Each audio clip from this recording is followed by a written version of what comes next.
stay, or I'll break you like the rest," he whispered, his breath hot against her trembling jaw. She thought she was just restoring a billionaire's historic property. She didn't know the man signing her paychecks ran the city's underground. And now she was his most guarded obsession. The air inside the abandoned speakeasy on Hubbard Street tasted of dust and forgotten secrets. Clara Davis, a 28-year-old architectural conservator, ran her flashlight over the cracked mahogany paneling. To the rest of Chicago, this was just another dilapidated building waiting to be gutted. To Clara, it was a masterpiece trapped in time. She was desperate for a win. After her former boss at the prestigious firm of Harrington & Co. took credit for her last 3 restorations, Clara had struck out on her own. Her bank account was dwindling, and the rent on her tiny apartment in Wicker Park was past due. When she received the anonymous, highly lucrative contract to restore the Obsidian Club to its 1920s glory, she hadn't asked questions. The retainer alone wired from an offshore holding company called Vanguard Enterprises was enough to clear her debts. "Miss Davis." The voice, a low, gravelly baritone, echoed through the cavernous room, shattering the heavy silence. Clara jumped, a flashlight beam swinging wildly until it caught the silhouette of the man standing near the grand staircase. He stepped into the ambient light filtering through the boarded-up windows, and the breath caught in her throat. He didn't look like a property developer. He looked like a predator poured into a bespoke charcoal Tom Ford suit. He was tall, with broad shoulders, sharp cheekbones, and dark, piercing eyes that seemed to strip away her defenses in a single glance. A heavy platinum Patek Philippe watch caught the dim light on his wrist. "I didn't hear you come in," Clara said, trying to steady her voice as she lowered the flashlight. The front door was padlocked. "I have the keys," he replied smoothly, closing the distance between them. His footsteps were completely silent on the debris-strewn floor. "I am Christian Moretti. I own this building." Clara extended a hand, forcing a professional smile. "Clara Davis. It's a beautiful space, Mr. Moretti. The Art Deco plasterwork on the ceiling is incredibly rare. We can save about 70% of it if we carefully—" Christian ignored her hand. Instead, he stepped uncomfortably close, looking down at her with an intensity that made the fine hairs on her arms stand up. "I don't care about the plasterwork, Clara. I care about discretion. This project is private. No press, no permits filed under my name, and no bringing outside contractors without my explicit approval." His direct use of her first name felt intimate and jarring. "I understand," she said, pulling her hand back, a flush creeping up her neck. "My non-disclosure agreement was very thorough. But regarding the city permits, we will eventually need an inspector to sign off on the structural beams. I handle the city." Christian interrupted softly. His gaze dropped to her lips for a fraction of a second before meeting her eyes again. "You just make it beautiful. Money is not an object. If you need something, you ask Leo." And he gestured slightly into the shadows, and Clara gasped as a second man materialized. Leo was a mountain of a man, with a jagged scar cutting through his left eyebrow, wearing a tailored suit that barely hid the bulge of a shoulder holster. Clara's heart hammered against her ribs. Real estate developers had security, sure, but there was a lethal, quiet stillness to Leo that felt less like a bodyguard and more like a soldier. Over the next 3 weeks, Clara threw herself into the project, trying to ignore the creeping sense of unease. The Obsidian Club was transforming. She hired a specialized crew, though every worker had to be vetted by Leo, in a process that felt more like an interrogation than a background check. Christian visited the site every evening just as the crew was leaving. At first, their interactions were strictly professional. He would bring her a cappuccino from Intelligentsia Coffee down the street, asking sharp, intelligent questions about the restoration process. Slowly, the walls between them began to thin. One rainy Tuesday night, after the crew had gone home, Clara was struggling with a jammed lever on an original brass cash register they had unearthed. Christian walked in, his suit jacket off, his white dress shirt rolled up to the elbows, revealing forearms corded with muscle and faded, intricate ink. "Let me," he murmured, stepping behind her. He didn't ask her to move. He reached around her, his chest pressing lightly against her back. Clara froze, suddenly hyper-aware of his scent: sandalwood, expensive tobacco, and a hint of rain. His large, calloused hands covered hers, guiding her fingers. With a sharp twist, he forced the lever down. The register popped open with a high-pitched ding. "Sometimes," Christian whispered, his lips grazing the shell of her ear, "things just need a little force to yield." Clara turned around, suddenly trapped between the heavy counter and Christian's imposing frame. The air between them crackled, thick with unspoken tension. She looked up into his dark eyes, searching for the ruthless businessman she knew he was, but finding something much darker, much more consuming. "Who are you, really?" she breathed, unable to break the magnetic pull of his gaze. Christian reached up, tucking a stray lock of her hair behind her ear. His touch was agonizingly gentle. "I'm the man who is going to give you everything you ever wanted, Clara, as long as you never lie to me." He kissed her then. It wasn't a tentative asking kiss. It was a claim. His mouth was demanding, desperate, tasting of dark espresso and danger. Clara knew she should push him away, knew she was crossing a line that would ruin her career. But the intoxicating rush of his dominance silenced her rational mind. She kissed him back, gripping the lapels of his shirt, plunging headfirst into a world she didn't understand. She didn't know that across town, in a private dining room at Gibson's Bar and Steakhouse, the heads of 3 rival families were meeting to discuss the territorial expansion of the Moretti Syndicate.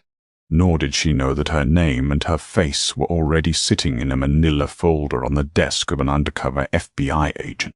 All Clara knew was the intoxicating heat of Christian's touch, entirely blind to the steel cage slowly closing around her. The honeymoon phase of their clandestine romance was a whirlwind of breathtaking luxury and subtle isolation. Within 2 months, Clara's life had been completely rewritten. She no longer took the L train to the site. A sleek black Lincoln Navigator with tinted windows picked her up every morning.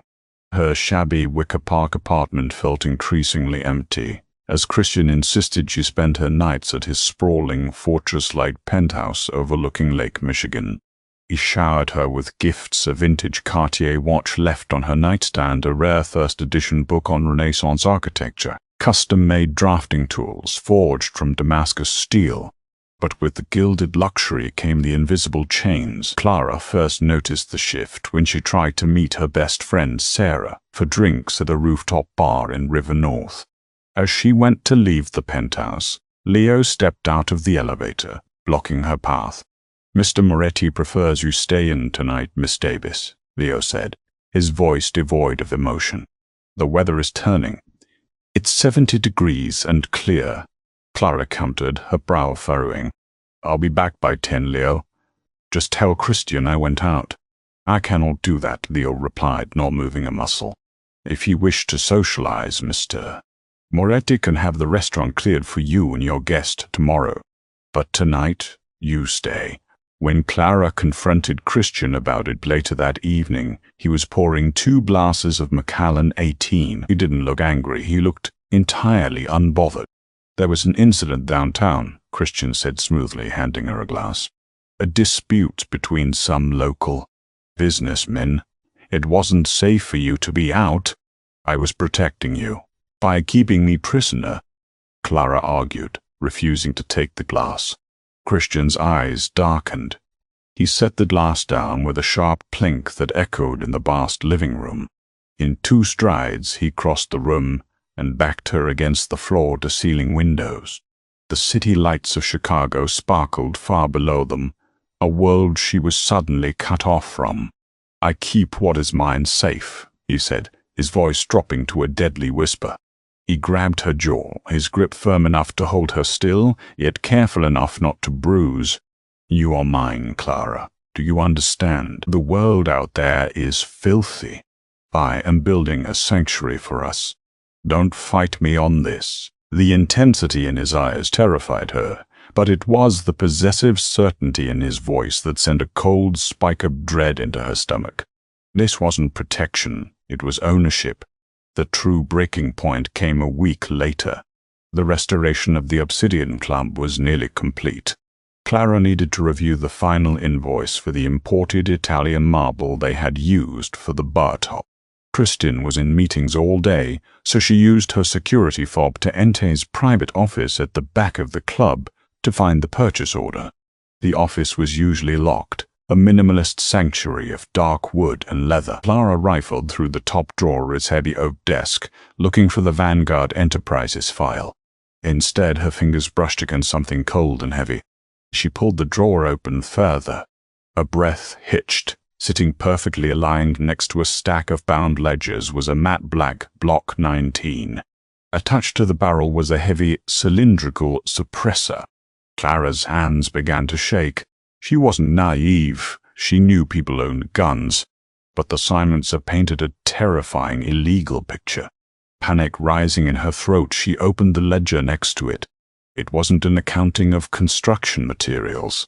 It was a meticulous record of bribes, extortion payouts, and money laundering routes. Names of prominent Chicago judges, aldermen, and police captains were listed next to staggering dollar amounts.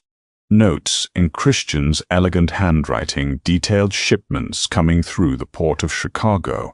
Not marble or antiques, but weapons and narcotics. A shadow fell over the desk. Clara froze, the ledger slipping from her trembling fingers and hitting the floor with a deafening thud.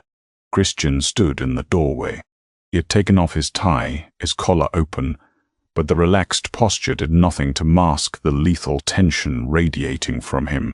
Leo stood right behind him, his hand casually resting inside his jacket. "You weren't supposed to see that," Christian said. His voice was terrifyingly calm, devoid of the warmth he usually reserved for her. "Christian," Clara choked out, stepping back until her spine hit the filing cabinet. "What is this? Who are you?" He slowly walked into the room, kicking the heavy oak door shut in Leah's face.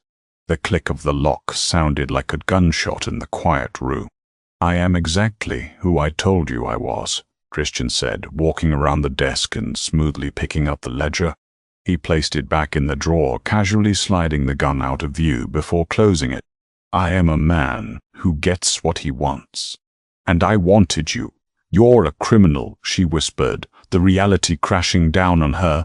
The offshore accounts, the excessive security, the anonymous cash payments, the total control of city inspectors. He wasn't a developer.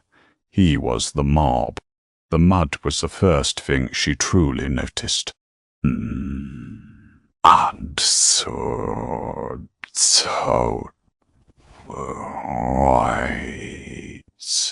it's power, he corrected sharply. He closed the distance between them, caging her in with his arms resting on the cabinet on either side of her head. "And this club is a fortress, a clean front. For you, for us. There is no us," Clara cried out, adrenaline finally overriding her terror. She pushed against his chest, but he felt like a wall of solid granite. "I'm leaving. I'm breaking the contract. I would be a part of this." Christian didn't blink. He leaned in closer, his dark eyes obsidian pools of obsession and rage. He caught both of her wrists in one massive hand, pinning them against the metal cabinet above her head. "Stay, or I'll break you like the rest," he whispered, his breath hot against her trembling jaw. Tears welled in Clara's eyes. "You said you'd never hurt me." "Not that.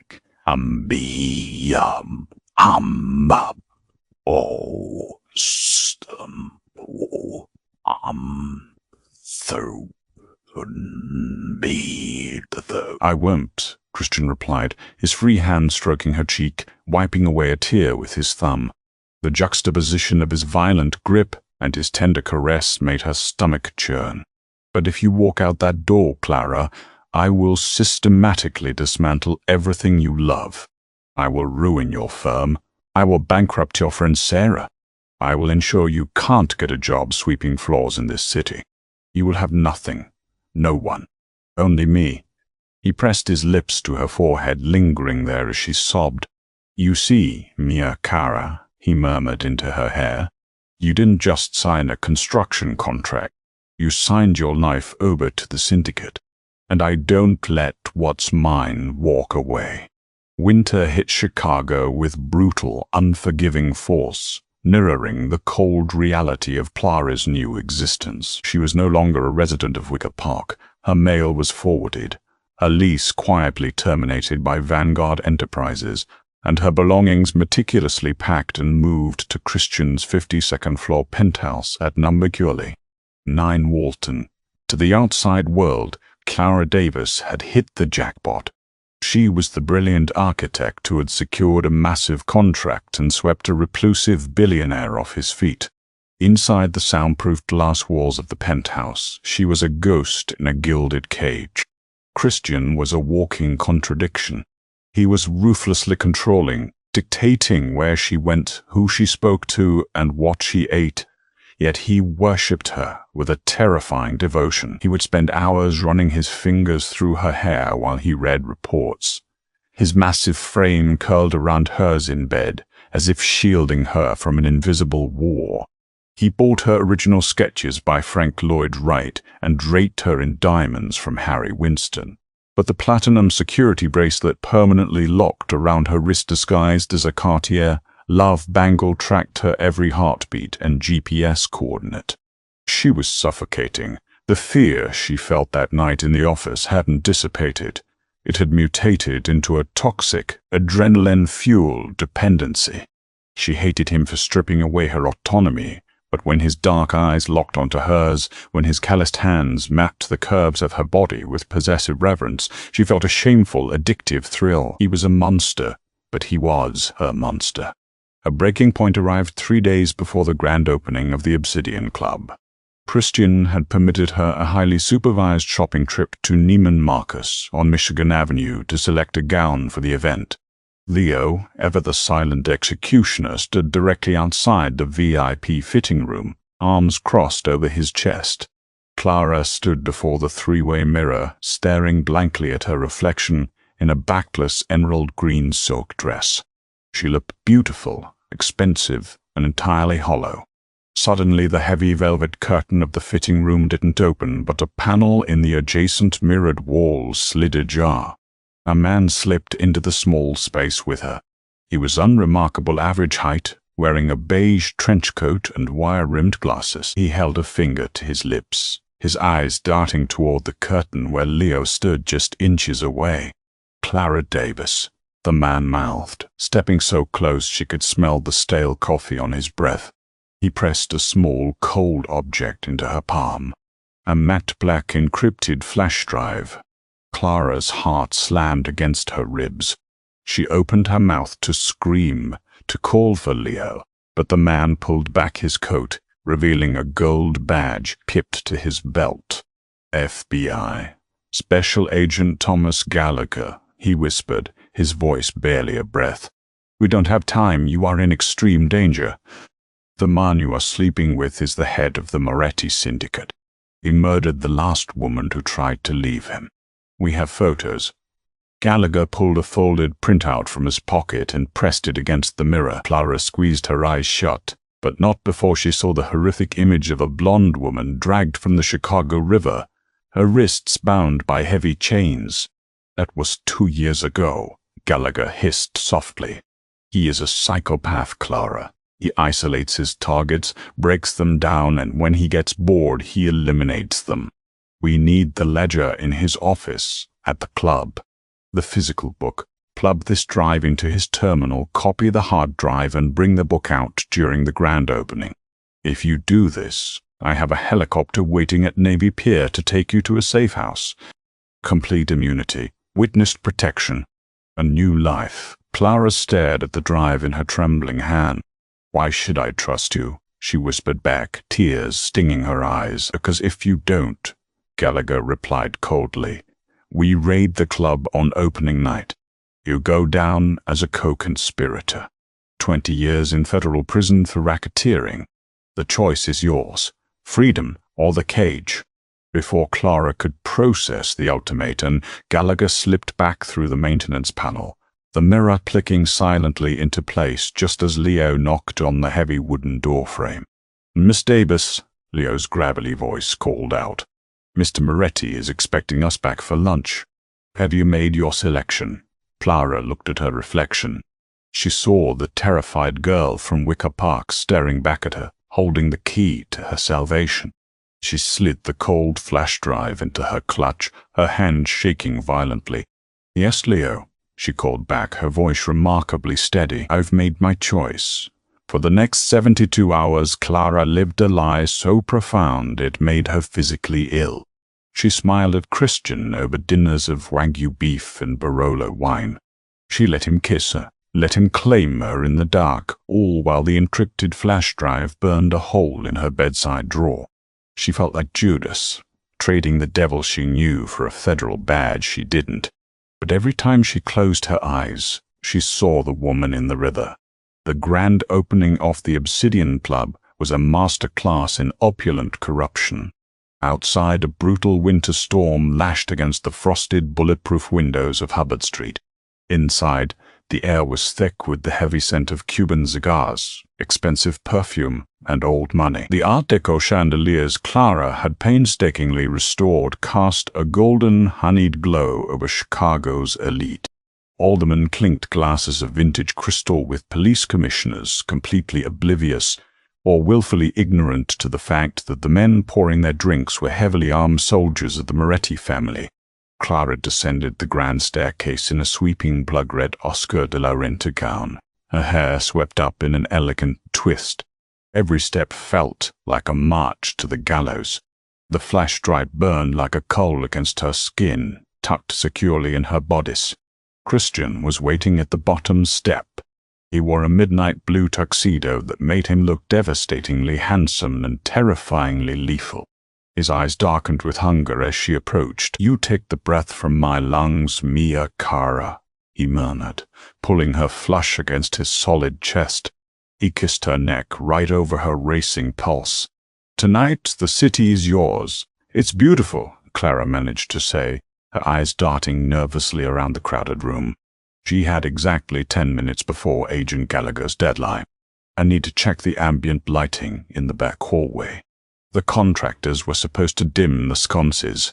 Christian's eyes narrowed slightly, a microscopic shift in his demeanor that made Clara's stomach plummet. "Let Leo go." "No," she said quickly, forcing a teasing, breathless smile. "Leo doesn't know the difference between warm white and amber. I'll be back in 5 minutes. I promise." Me. Christian studied her face for an agonizingly long moment, his gaze piercing through her facade. Then, slowly, he released her waist. 5 minutes. Then we cut the ribbon.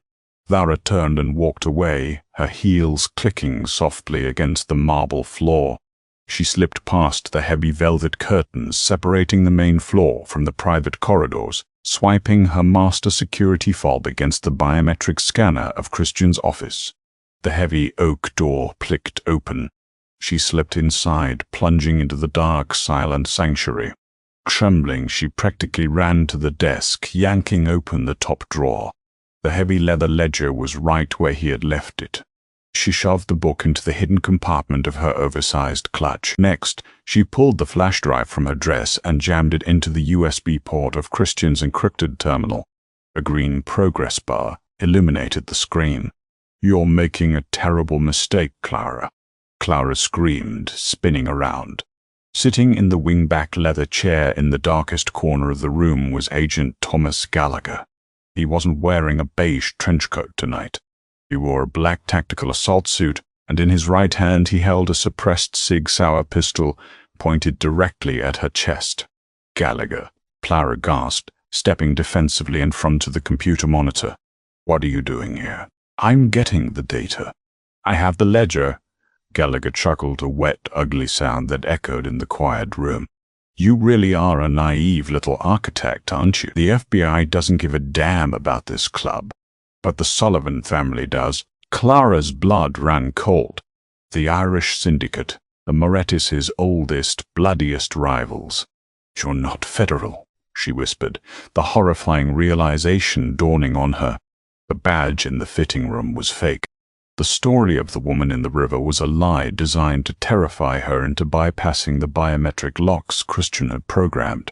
The flash drive isn't copying data, sweetheart, Gallagher sneered, standing up and closing the distance between them. It's a localized EMP virus. It's currently shutting down the club's security grid, unlocking the service elevators, and blinding the cameras. My men are coming up through the basement right now. We're going to slaughter every Moretti in this building. And you, he raised the gun, aiming it squarely at her head, are the loose end. 100% data transfer complete. Security offline. The screen flashed red, and the ambient lights in the hallway outside instantly died. Gallagher smiled. Nothing personal, Clara. Bang. The sound was deafening. Gallagher's eyes went wide, a perfect red circle blooming between his eyebrows. He crumpled to the floor, dead before he hit the Persian rug. Standing in the doorway, smoke still curling from the barrel of his Glock, was Christian. He was bleeding from a graze on his cheek, his tuxedo jacket torn, his eyes blazing with a demonic, unholy fury. Gunfire erupted from the main hall, a chaotic symphony of automatic weapons and screaming patrons. The Sullivans had breached the floor. Christian, but constrained, Clara sobbed, dropping to her knees. He didn't seek cover. He walked deliberately into the room, stepping over Gallagher's corpse. He grabbed Clara by the arm, pulling her up and shoving her violently behind the solid oak desk. Stay down. 3 Sullivan hitmen breached the doorway. Christian moved with a terrifying liquid grace, firing 3 times in rapid succession. All 3 men dropped instantly, but one managed to squeeze off a wild burst from a submachine gun as he fell. Christian grunted, his body jerking backward as a bullet tore through his shoulder. He slumped heavily against the desk, his gun still raised, his breathing ragged. Christian, Clara screamed, crawling toward him. Blood was soaking through his white dress shirt. She pressed her hands frantically against the wound, her beautiful red dress now soaked in his blood. The gunfire in the hall began to fade, replaced by the heavy, authoritative shouts of Leo securing the perimeter. The ambush had failed. Christian let his head fall back against the mahogany panels, his dark eyes locking onto Clara. He looked at the ledger spilling out of her dropped clutch. He looked at the virus screen on his terminal. I told you, Christian rasped, coughing violently. He reached up, his bloody hand gently cupping her jaw, smearing crimson across her pale cheek. The world out there is filthy. They use you. They lie to you. They throw you to the wolves. Tears streamed down Clara's face. I'm sorry. I thought he was the police. I know what you thought, Christian interrupted softly. His thumb stroked her lower lip. There was no anger in his eyes, only a terrifying, absolute possession. I knew who he was the moment he stepped into your fitting room. I let him play his hand. I needed you to see the truth. Clara stopped breathing. You let him give me the drive? I had to show you, Christian whispered, pulling her face down until their lips were mere inches apart. I am a monster, Clara, but I am your monster. I am the only one who will ever bleed for you. He reached into his pocket and pulled out her platinum security bracelet key. He pressed it into her trembling, blood-soaked hand. There is $10 million in Zurich under your name. If you walk out that door right now, I will let you go. There. Walk. Oh, Mauer. Clara looked at the key. She looked at the door leading to freedom. Then she looked back at Christian, the man who lied and killed, but who had just taken a bullet to protect her from the real world's betrayals. The terrifying realization crashed over her. She didn't want the real world anymore. The cage wasn't a prison. It was a fortress. Clara slowly closed her fist, letting the key drop to the blood-stained rug. She leaned down, pressing her lips against his in a desperate, bruising kiss. I'm not going anywhere, she whispered, her hands gripping his lapels as she fully embraced the beautiful, violent darkness. I am yours. Clara chose the shadows, trading her freedom for a crown forged in blood and velvet. Did she make the right choice, or is she just a prisoner who fell in love with her cage? Drop a comment below and tell us what you would have done. If you loved this dark mafia romance, smash that like button, share it with your friends, and subscribe for more twisted stories.